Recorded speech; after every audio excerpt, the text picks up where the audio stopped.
Everyone, welcome all. I am Subhashini गोरे और आज मैं आपको पढ़ाने वाली हूँ फटाफट से classification of shock according to surgery.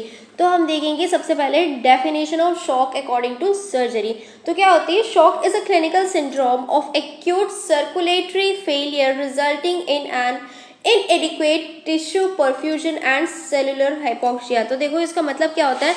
सबसे पहला मतलब समझो शॉक का। हमने पैथोलॉजी में शॉक पढ़ा था, ठीक है। मेरे वीडियो लेक्चर में जाके देख लेना, शॉक मैंने बहुत अच्छे से पढ़ाया है, सारे टाइप पढ़ाया है, पैथोलॉजी पढ़ाई, ठीक है। कैसा है कि क्लिनिकल सिंड्रोम है, ठीक है, जिसमें ग्रुप ऑफ सिम्टम्स को क्या बोलते हैं हम लोग? सिंड्रोम बोलते हैं।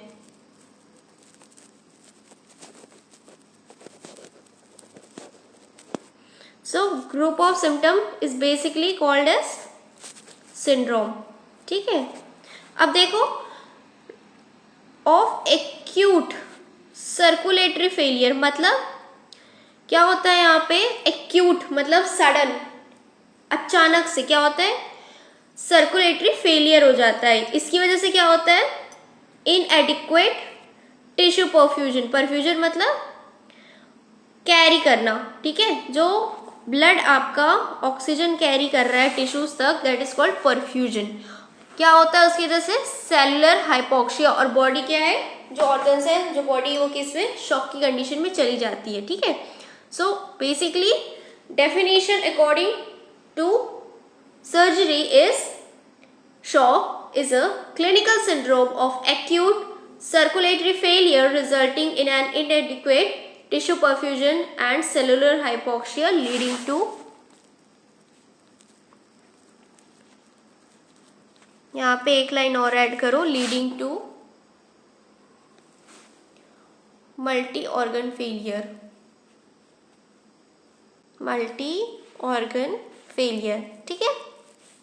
So next we will see classification on the basis of pathophysiology and mechanism। तो देखो पैथोफिजियोलॉजी और मैकेनिज्म के बेसिस पे शॉक क्या होता है, ठीक है।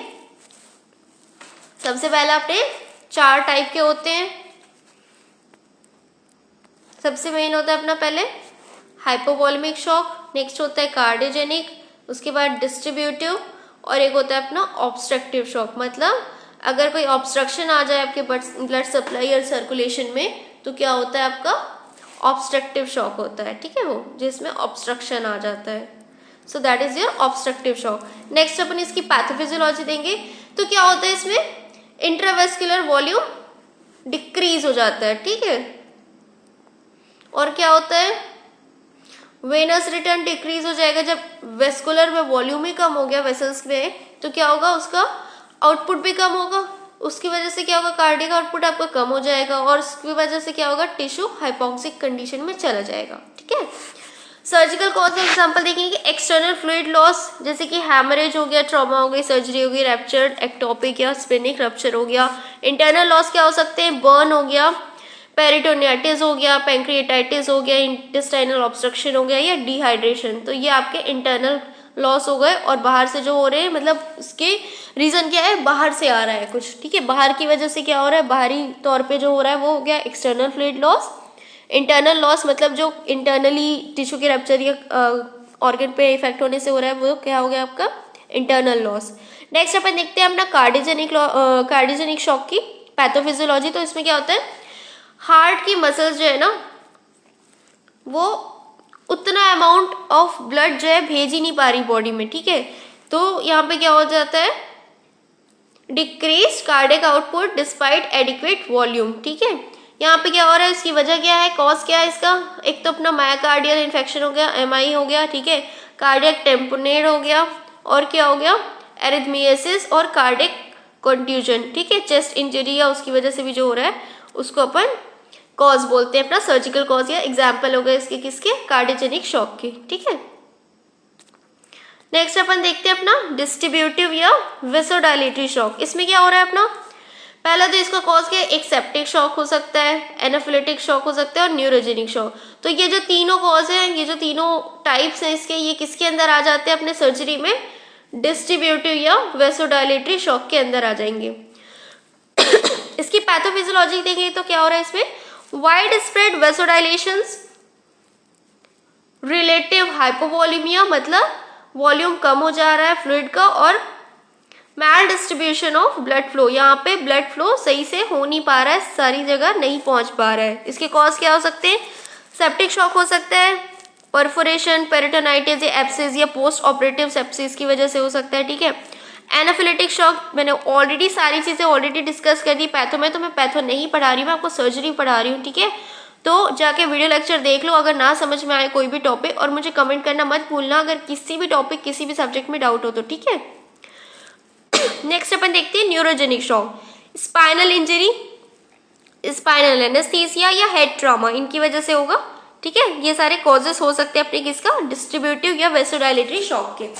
नेक्स्ट अपन देखते हैं अपना ऑब्स्ट्रक्टिव शॉक। तो ऑब्स्ट्रक्टिव शॉक क्या होता है? मैकेनिकल ऑब्स्ट्रक्शन टू सर्कुलेशन, मतलब यहाँ पे क्या हो रहा है आपका? वेनस रिटर्न और कार्डियक आउटपुट कम हो जाना। ठीक है, ऑब्स्ट्रक्शन हो जा रहा है उसमें, that is your obstructive shock. यहाँ पे क्या हो रहा है?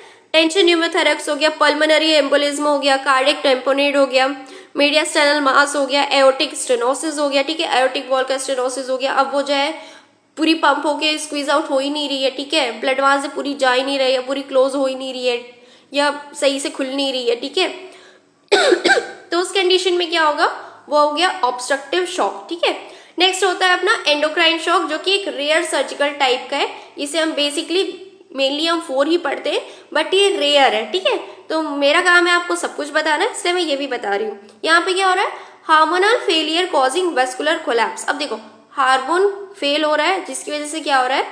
आपका वेसल्स कोलैप्स कर जा रही हैं। जैसे कि अपने को कौन कौन से डिजीज में देखने को मिलता है? एक हो गया अपना एडमिशंस क्राइसिस में, और एक होता है मैक्सिमा कोमा, जो कि अपना प्री ऑपरेटिव होता है, पेरी ऑपरेटिव होता है। ठीक है, पेरी ऑपरेटिव मतलब जैसे कि मान लो एडिसन में क्या होगा? एडिसन डिजीज हो गई। ठीक है, माइक्सिमा हो गया, कोमा। ठीक है, इन कंडीशंस में इसको अपन क्या बोल देते हैं? Endocrine shock. यहाँ पे हार्मोन जो है वो फेल कर जा रहे हैं। ठीक, वेसल्स का कोलैप्स हो जा रहा है, तो ये अपना हो गया रेयर टाइप, जिसको अपन बोलते हैं एंडोक्राइन शॉक। नेक्स्ट अपन देखते हैं classification on the basis of clinical surgical context. ठीक है, अब हम देख रहे हैं अपना क्लिनिकल और सर्जिकल कॉन्टेक्स्ट में एटियोलॉजी, क्लिनिकल, सर्जिकल कॉन्टेक्स्ट। तो क्या क्या हो सकता है कैटेगरी? ट्रॉमेटिक शॉक हो सकता है अपना, हेमोरेजिक हो सकता है, सेप्टिक हो सकता है, एनाफिलेटिक, न्यूरोजेनिक, कार्डियोजेनिक और ऑब्स्ट्रक्टिव। ये सारे के सारे एग्जाम्पल है अपने सर्जिकल रेलेवेंस में। Haemorrhagic, crush injury, fracture, burn. ठीक है, पोस्ट ट्रॉमा अपना पोस्ट ऑपरेटिव ब्लीड हो सकती है, रप्चर एन्यूरिज्म हो सकता है, एक्टोपिक प्रेगनेंसी हो सकती है। सेप्टिक शॉक में क्या क्या हो सकता है? इन्फेक्टेड वुंड हो गया, पेरिटोनाइटिस हो गया, गैंग्रीन एब्सेस और सेप्टिक एबॉर्शन। एनाफिलेटिक में क्या हो गया? ड्रग रिएक्शन, सीरम थेरेपी और एनेस्थीसिया एलर्जी। ठीक, न्यूरोजेनिक शॉक में क्या हो गया? स्पाइनल एनेस्थीसिया और स्पाइनल कॉर्ड का ट्रॉमा। कार्डियोजेनिक में एमआई हो गया, टेम्पनेड हो गया, पल्मोनरी एम्बोलिज्म हो गया और कॉन्ट्यूजन हो गया। ऑब्स्ट्रक्टिव में क्या हो गया? टेंशन न्यूमोथोरैक्स हो गया, कार्डियक टेम्पनेट और pulmonary embolism. This is your pulmonary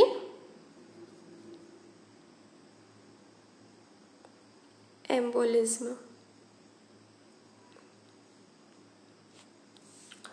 देखो ये नोट्स ना मेरे 4 घंटे की मेहनत है, तुम्हें तो बस 5 पन्ने दिखाई देंगे, और ये तुम्हारे चैट जीपीटी या कहीं से टापे हुए नोट्स नहीं है, ये मेरे खुद के बनाए नोट्स हैं, और ऐसे नोट्स तुम्हें कहीं नहीं मिलने वाले। ठीक है, तो मैं जो पढ़ा रही हूँ ध्यान से सुनो, ध्यान से पढ़ो, सब समझ में आएगा। नहीं आता है डाउट सेशन में पूछ लो, डाउट सेक्शन में पूछ लो, जो कि आपका कमेंट सेक्शन है, that is your doubt section. ठीक है, कभी भी कुछ भी डाउट हो ज़रूर पूछो। अगर कुछ मैंने गलत लिखा हो मुझे बोलो, मैं सुधार लूँगी। ठीक है, but don't forget to comment. कोई भी प्रॉब्लम हो, ज़रूरी नहीं मैं अच्छा पढ़ाऊँ, ज़रूरी नहीं मैं बुरा पढ़ाऊँ या अच्छा पढ़ाऊँ, तो भी मुझे अप्रिशिएट कर सकते हो, है ना, चाहो तो। It's all your choice. ठीक है, नेक्स्ट अपन देखते हैं अपना नेक्स्ट टॉपिक है। देखो लाइक करते हो ना, मुझे मोटिवेशन मिलता है। जब 4 घंटे बैठ के मैं ऐसे नोट्स बना सकती हूँ तो मैं कितनी मोटिवेट हो सकती हूँ अगर तुम लोग का प्यार मिल जाए मुझे, तो है ना। Based on stages, that is clinical progression, मतलब आगे क्या होगा, प्रोग्नोसिस देखेंगे, अब प्रोग्रेशन देखने वाले हैं डिजीज का। ठीक है, स्टेज 1 है अपना कंपेंशनेटेड स्टेज। ठीक है, इनिशियल स्टेज। यहाँ पे क्या होगा? अपने बैरो रिसेप्टर रिफ्लक्स मेंटेन होंगे, मतलब यहाँ पे बीपी वाया वेसोकॉन्ट्रिक्शन जो है अपना देखने को मिलेगा। क्लिनिकल फीचर क्या क्या है इसके, tachycardia, pallor, cold, clammy skin और नॉर्मल बीपी। यहाँ पे बीपी जो है नॉर्मल रहेगा, वो अपने आप को कैसे भी मेंटेन रख रहा है, ठीक। ये कैसा है, रिवर्सिबल है। प्रोग्रेसिव या डिकम्पन्सेटेड स्टेट में क्या होने वाला है, अब क्या हो गया, कंपनसेशन फेल हो गया, उसकी वजह से क्या हो गया, टिश्यू हाइपोक्सिया की कंडीशन में चला गया। हाइपोक्सिया का मतलब होता है, हाइपो मतलब decreased amount of oxygen supply to tissue is your hypoxia, ठीक है, ठीक है। नेक्स्ट अपन देखते हैं इसके क्लिनिकल फीचर्स। तो हाइपोटेंशन हो जाएगा, टेकीपेनिया हो जाएगा, ओलिग्यूरिया हो जाएगा और कंफ्यूजन होगा, ठीक है। मतलब यूरिनरी आउटपुट कम हो जाएगा।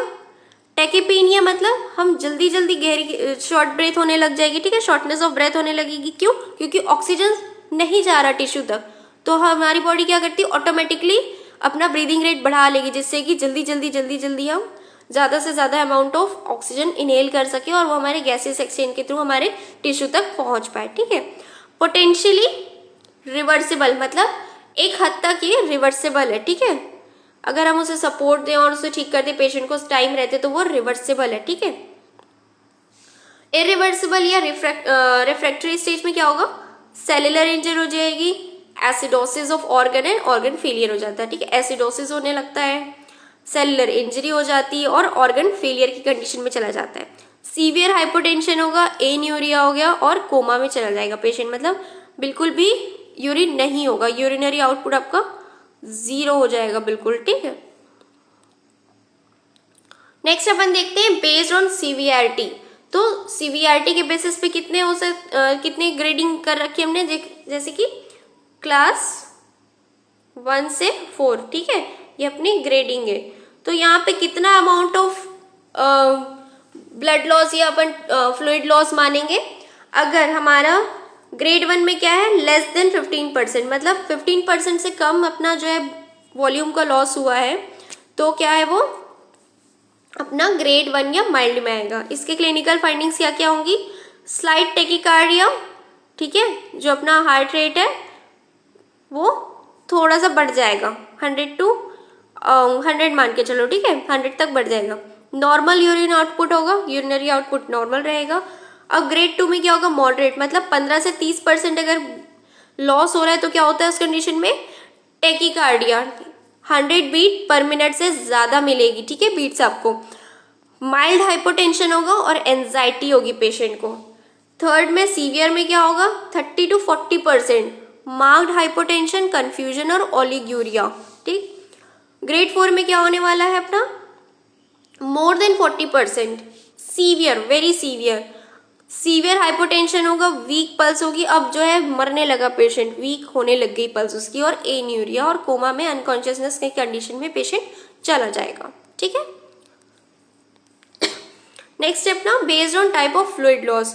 तो देखो हाइपोवॉल्यूमिक के सब टाइप होते हैं, एक अपना होता है, देखो अब वॉल्यूम कैसे कैसे जा सकता है, आपकी बॉडी से फ्लूइड कैसे कैसे लॉस हो सकता है, that is your hypovolemic sub types. Haemorrhagic, अगर सीधा सीधा ब्लड चला जाए, whole blood. Plasma loss without RBCs, जैसे कि बर्न की कंडीशन में होता है, पैंक्रेटिटिस और पेरिटोनाइटिस की कंडीशन में होगा, ठीक है।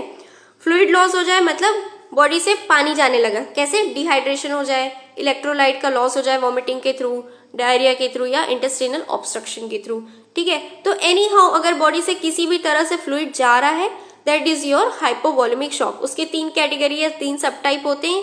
हेमरेजिक हो सकता है, ब्लड का लॉस हो जाए पूरा का पूरा, प्लाज्मा लॉस हो सकता है जो कि आपके बर्न की कंडीशन में देखने को मिलता है, या फ्लूइड लॉस हो जाए जो कि आपके dehydration, electrolyte loss, vomiting, diarrhoea और इंटेस्टिनल ऑब्स्ट्रक्शन में देखने को मिलता है, ठीक है। नेक्स्ट अपने देखने वाले हैं अपना बेस्ड ऑन ड्यूरेशन और ऑनसेट। तो 2 टाइप के होंगे, एक एक्यूट शॉक होगा, एक क्रॉनिक शॉक होगा, ठीक है। डेफिनेशन है इसकी, sudden onset, rapid deterioration, trauma, ठीक है, हेमरेज, एनाफ्लेक्सिस। और क्रॉनिक कैसा होगा, स्लो प्रोलॉन्ग्ड कोर्स, मतलब धीरे धीरे करके पेशेंट शॉक की कंडीशन में जाएगा, ठीक है। जैसे कि किस में देखने को मिलता है, सेप्सिस में, मैलिग्नेंसी और क्रॉनिक इन्फेक्शन के केसेस में देखने को मिलता है।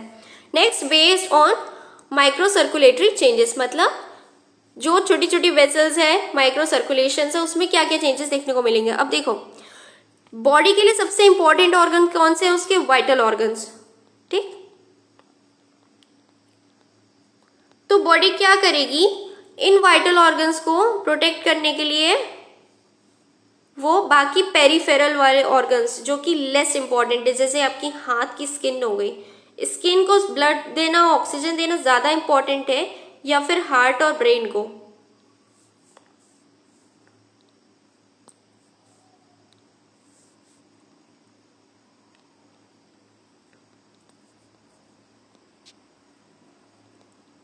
ठीक, तो अब क्या करेगी बॉडी? वैसोकॉन्स्ट्रिक्शन। ठीक,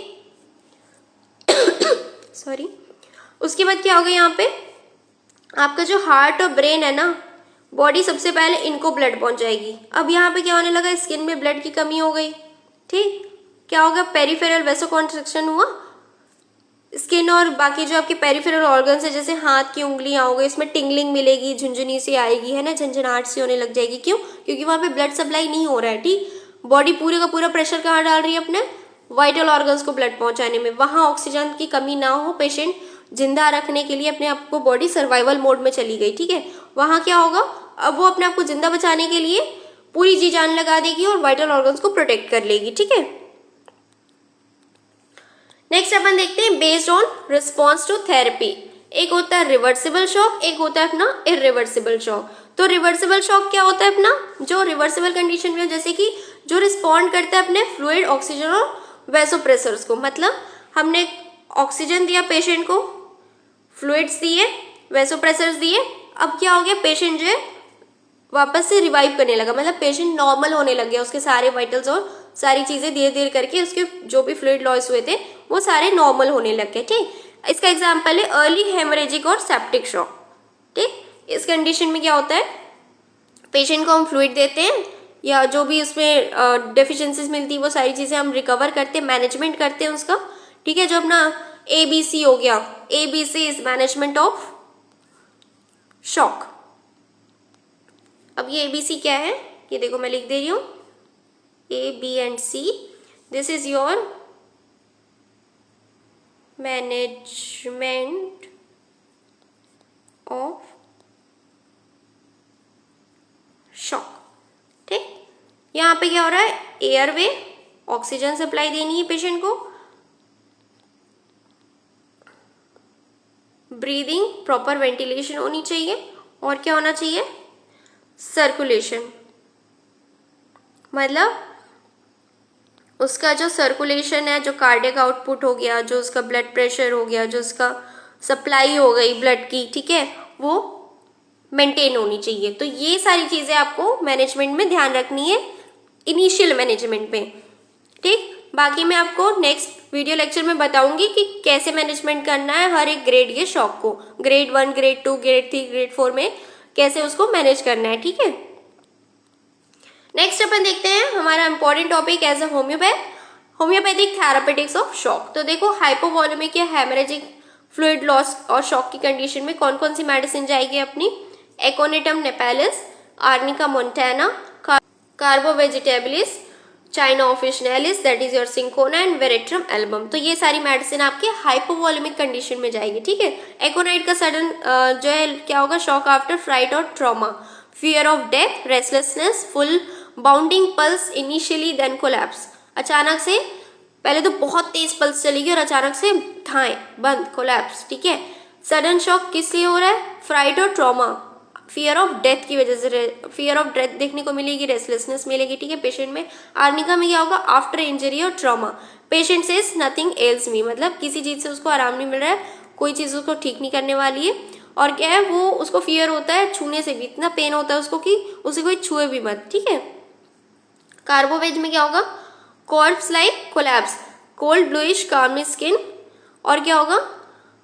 गैस्पिंग ऑफ एयर, मतलब गैस्पिंग फॉर एयर, ऐसे सांसें लेगा पेशेंट। ठीक है, वांट्स टू बी फैन, उसको ऐसे लगेगा कोई पंखा देते जाए, ऐसे हाथ से कुछ लोग पंखा करते रहते हैं ना, क्यों? क्योंकि उन्हें चाहिए हवा, ज्यादा ऑक्सीजन चाहिए, ब्रीदिंग चाहिए।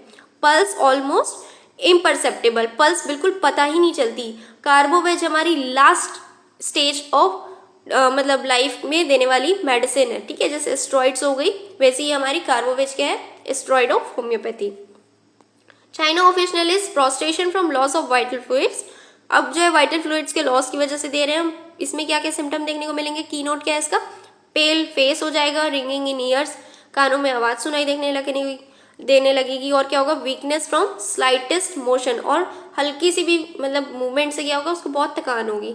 वेरेट्रम एल्बल में क्या देखने को मिलेगा अपने को, collapse with profuse cold sweat specially on forehead, coldness, vomiting, diarrhoea and bluish lips, होंठ नीले पड़ने लगेंगे। कार्डियोजेनिक में क्या क्या मेडिसिन जाएगी अपनी, क्रेटिगस, ऑक्सियंथा, डिजिटैलिस परप्यूरा और कैक्टस ग्रैंडिफ्लोरस, ये सारी मेडिसिन अपनी कार्डियोजेनिक शॉक की कंडीशन में देंगे पेशेंट को। और एक कौन सी अपनी स्ट्रोफेंथस हिस्पिडस, ठीक है। इसका की नोट क्या है अपना, week heart with dropsy, low blood pressure and irregular pulse with exhaustion, ठीक है, पेशेंट बहुत थक जाएगा। सेप्टिक शॉक की कंडीशन में कौन कौन सी मेडिसिन जाएगी अपनी, पायरोजीनियम, आर्सेनिकम एल्बम, पेप्टीसिया टिंक्टोरिया और क्या है अपना लैकेसिस म्यूटस। तो ये सारी मेडिसिन अपनी सेप्टिक शॉक की कंडीशन में जाएगी, ठीक है। इसके की नोट जो है पढ़ लेना वीडियो को पॉज करके, अगर तुम्हें इतने इंपॉर्टेंट लग रहे हैं तो। वैसे तो यहाँ तक पहुँच गए हो, तुमने पढ़ ही रखी होगी, ठीक है, और लगे तो मैं पढ़ा दूंगी बिल्कुल, मुझे कॉमेंट कर देना। एनाफिलेटिक शॉक क्या गया अपना, उसमें कौन कौन सी मेडिसिन जाने वाली है अपनी, एपिस मैलेफिका, लैकेसिस म्यूटस, आर्सेनिकम एल्बम, ठीक है। न्यूरोजेनिक शॉक में कौन कौन सी जाएगी, जलसीमियम, ओपियम और कैम्फोरा। ऑब्स्ट्रक्टिव शॉक में कौन कौन सी जाएगी अपनी, लोबेलिया इन्फ्लाटा, कार्बोवेज और आर्सेनिकम एल्बम। तो आज का वीडियो लेक्चर यहीं खत्म होता है। वीडियो पसंद आई हो तो प्लीज लाइक कर देना, शेयर कर देना और सब्सक्राइब करना मत भूलना चैनल को, क्योंकि this is just a beginning, there are so many things to come ahead. Keep watching, keep learning, have a good day everyone.